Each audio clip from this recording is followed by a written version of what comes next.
ये मेथड नहीं लगाना चाहते हैं तो आपको हम लेकर आते हैं कंसेप्ट ऑफ एलिगेशन में। ध्यान से समझिएगा, एलिगेशन जो बच्चे नए हैं जिन्होंने नहीं पढ़ा है वो देखेंगे, और जिन्होंने पढ़ रखा है वो भी देखेंगे।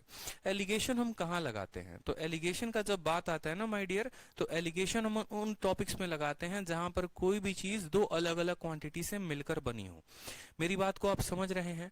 ठीक है, मेरी बात को आप समझ रहे हैं कि नहीं समझ रहे हैं? जैसे मैंने कहा कि लड़कियों का औसत इतना है, लड़कों का औसत इतना है, और पूरे क्लास का औसत जो है वो दे रखा है, तो वहां पर हमारा एलिगेशन लगता है।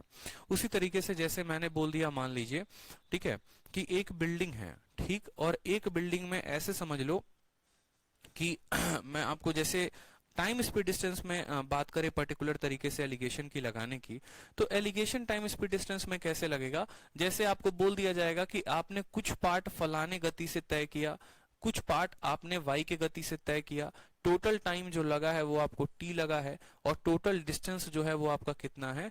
डी है। तो आप बताइए आपको कितना कितना टाइम लगा और कितना कितना दूरी था। तो आपको पता है कि यार ये दोनों पार्ट जो है वही मिलाकर टोटल पार्ट हमें बनाते हैं।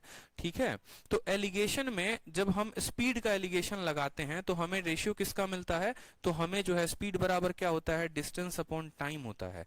तो नीचे जो भी आता है हमें उसका रेशियो मिलता है। नए बच्चों को थोड़ा सा कठिन होगा तो कोई दिक्कत की बात नहीं है, आप थोड़ा सा आदत डालिए यहाँ पे। जैसे मान लीजिए हमें क्या लिखना होता है कि जैसे हम यहाँ से यहाँ तक गए, कुछ पार्ट हमने साइकिल से तय की तो साइकिल की स्पीड लिखेंगे, बाकी पार्ट जो हमने बस से तय की तो हम यहाँ बस की स्पीड लिखेंगे, और यहाँ पर हम लिखते हैं टोटल यात्रा करने में कितनी स्पीड थी, एवरेज हमारी कितनी स्पीड थी।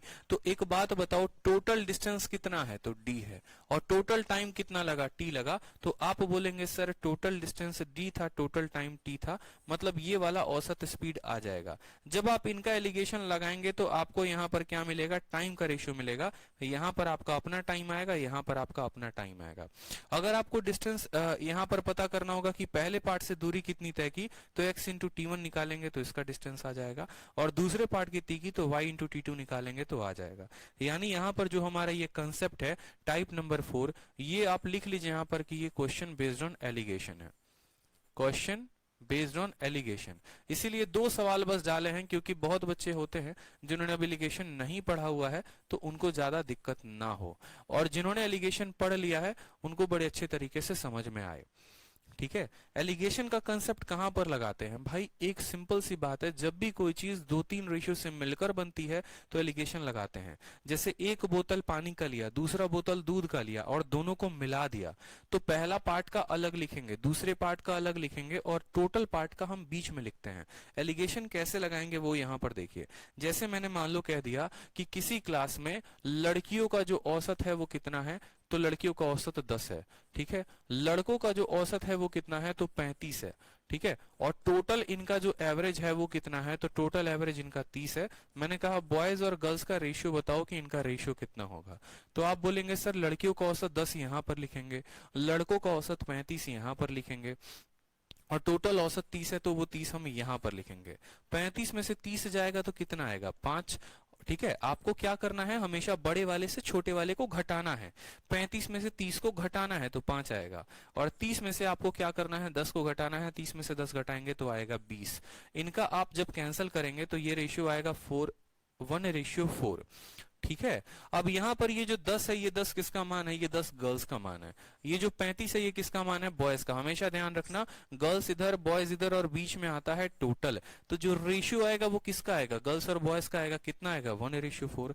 तो हमसे बॉयज और गर्ल्स का रेशियो पूछा है, यानी 4:1 जो होता वो हमारा करेक्ट आंसर होता। ठीक है, हमसे बॉयज और गर्ल्स का पूछा है तो पहले बॉयज का बताएंगे फिर गर्ल्स का बताएंगे, तो 4:1 करेक्ट आंसर। इसी तरीके से जैसे हमारा क्वेश्चन में हम आ जाते हैं एक बार, तो हमारे क्वेश्चन में बोला गया है कि वो जो है कुछ पार्ट किससे करता है? साइकिल की गति कितने की है? तो बोलोगे सर साइकिल की स्पीड 16 की है। फिर बस की स्पीड कितने की है? तो बस की स्पीड 40 की है। टोटल जो गांव की दूरी है वो कितने की है, टोटल यात्रा 48 किलोमीटर की है और उस 48 किलोमीटर को वो 2 घंटे में तय कर लेता है। तो स्पीड बराबर डिस्टेंस अपॉन टाइम, यानी औसतन जो उसकी स्पीड होगी वो कितनी होगी, 24 की होगी। ऑन एन एवरेज उसकी स्पीड कितने की होगी, 24 की होगी। और वो 24 कहाँ रखेंगे, तो वो 24 बीच में रखेंगे। यहाँ पर ये कौन सा वाला पार्ट है, तो ये साइकिल की स्पीड है। यहाँ पर ये कौन सी स्पीड है, तो ये बस की स्पीड है। और ये कौन सी स्पीड है, तो ये टोटल स्पीड है। 40 में से 24 घटाओ तो कितना आ गया, 16। और 24 में से 16 घटाओ तो कितना आ गया, 8। मतलब 2:1, 2:1। और ये 2:1 क्या होगा, जब भी आप स्पीड में एलिगेशन लगाएंगे तो आपको रेशियो किसका मिलेगा, आपको रेशियो माय डियर टाइम का मिलेगा। आपको रेशियो किसका मिलेगा, तो टाइम का रेशियो मिलेगा। क्लियर है बताइए, क्लियर है बताइए, कोई दिक्कत की बात, टाइम का रेशियो मिलेगा। अब टाइम का रेशियो मिलेगा तो कभी ऐसी गलती मत करना कि ये बोल देना कि इसको 2 घंटे लगे हैं और इसको 1 घंटे लगे हैं। नहीं, ये गलत बात है, ऐसा नहीं कर सकते। ठीक है, क्योंकि भाई आपको टोटल टाइम ही 2 घंटा लगा है। अगर आपको टोटल टाइम 2 घंटा लगा है तो आप यहाँ पर ये बात बोलेंगे कि ये जो 3 यूनिट है ना, यही 3 यूनिट मेरे किसके बराबर है, तो यही 3 यूनिट मेरे 2 घंटे के बराबर है। और 2 घंटे में होते हैं 120 मिनट, यानी ये 3 यूनिट मेरे 120 मिनट के बराबर है।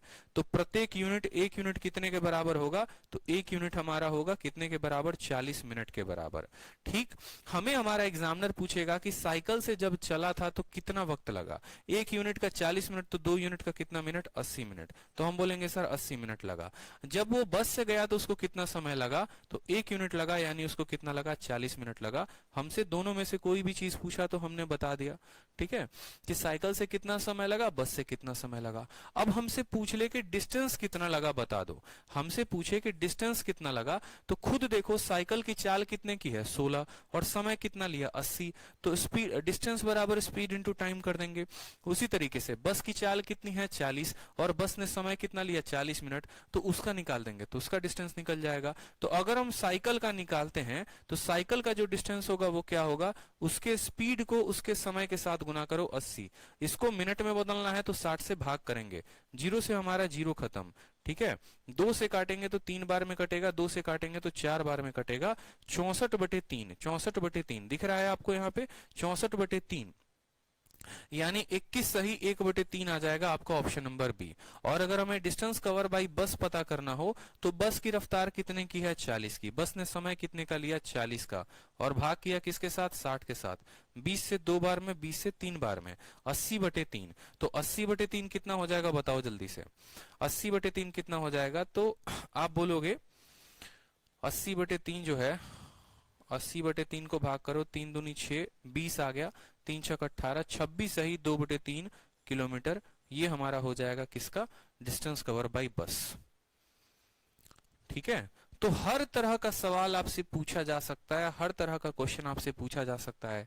बस से यात्रा कितने की, साइकिल से यात्रा कितने की। ठीक है, बस से समय कितना लगा, साइकिल से समय कितना लगा। एग्जामिनर ने आपको एक क्वेश्चन दिया, मैं आपको 4 क्वेश्चन बनाने के तरीके बता रहा हूं कि कल के दिन आपके पेपर में कोई भी क्वेश्चन पूछे तो आपको बताना है। क्या लिखना है, साइकिल का स्पीड, फिर क्या लिखना है, बस का स्पीड, फिर लिखना है टोटल स्पीड। माइनस करोगे तो टाइम का रेशियो आ जाएगा। ये जो भी समय होगा इसको टोटल टाइम के साथ इक्वेट करोगे तो इसका अलग टाइम मिल जाएगा, इसका अलग टाइम मिल जाएगा, दोनों का अलग अलग टाइम मिल गया। मोहम्मद दाऊद कहते हैं बेसिक से भी बता दीजिए। मेरे भाई बेसिक से जीवन खराब हो जाएगा, मत करो बेसिक से, मत करो बेसिक से। ठीक है, बेसिक से भी बता देता हूं, चलो यार बेसिक से ही बता देता हूं, लेकिन घूम फिर कर आपको लास्ट में यही सीखना पड़ेगा और कोई बात नहीं है। ठीक है, देखो यहाँ पे